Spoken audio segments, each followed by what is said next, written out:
Here we have the Razer Huntsman V2, a top-of-the-line gaming accessory that might just be the gaming keyboard you never knew you needed. With top-of-the-line specs nearly across the board, customizable features, and a smooth, low-latency performance, a cool design, and much more, it is a solid keyboard. But is it worth its $250 price tag? Or should you just opt for a cheaper model and get nearly the same performance at a cheaper price? Well, for starters, the Razer Huntsman V2 is a full-sized keyboard with a black chassis and a sturdy aluminum frame. You get a standard bottom row and double-shot PBT keycaps, which I think feel much nicer and last longer than the common ABS plastic, although how many of us really wear out their keycaps? It's also fully wired, and you get a robust double-braided cable like any other high-end Razer product. It comes with dedicated media buttons and a clickable volume wheel with an exposed edge. I also like the upgraded magnetic leatherette wrist rest, which feels more padded than its predecessors, and its bezel-less design removes the uncomfortable metal edges. You also get a nice underglow at the bottom and edges of the keyboard, and I was happy that they included it around the wrist rest using wireless charging technology.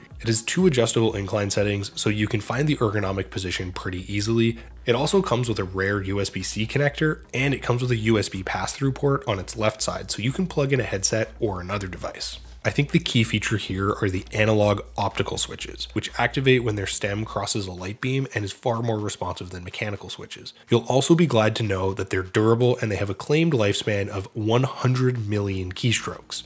Enabling the analog mode lets you simulate a control gradient and use the WASD keys like an analog joystick or a controller, so you get more precise feedback and increased sensitivity. I noticed that this really enhanced games where precise movements are needed, such as racing games. While this is a useful feature, I didn't feel like it had as much control as an actual joystick, and games that support it are still pretty limited. You get a wealth of customizable features, and the Synapse software gives you plenty of options to fine-tune your controls. The V2 analog can detect the difference between a full and a half press, so you get the option to enable dual actuation to assign the same key to separate in-game functions.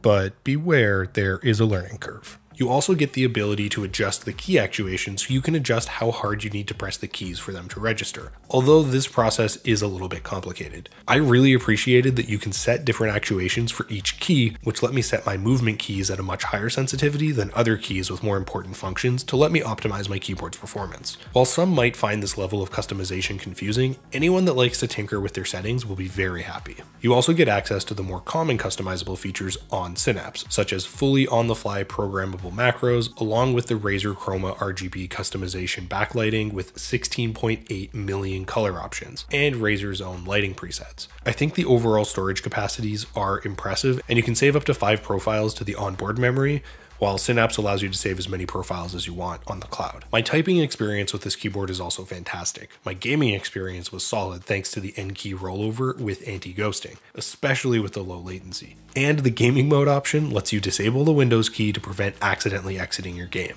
I also found that the feet have solid grip, which should help prevent slippage. So is the Razer Huntsman V2 keyboard worth the money? Well, yes and no. I would say that it is actually justified for the price. It's a quality keyboard and you're not going to find anything cheaper at this quality level. However, I would recommend spending the money on other peripherals before upgrading the keyboard, because as much as I noticed the difference, it's not quite $100 noticeable, if you know what I mean. If you want something similar, the SteelSeries Apex Pro features very similar switches with an OLED display and software support for macOS, which the Huntsman lacks. I still think you won't be disappointed if you decide to go with the Razer Huntsman V2. It gives you the customizable dual actuation with a durable, robust build and useful dedicated media keys, and overall it is just a pleasant experience. While this is certainly too expensive for casual gamers, I think competitive players will reap the benefits of this premium keyboard. But that's just my opinion. Let me know your guys' opinions in the comments. For links to updated pricing on all of the items mentioned, check out the description. If you guys learned something or you found this video helpful, give it a like and subscribe to the channel if you like short, informative tech reviews. Till next time, I'll see you guys later.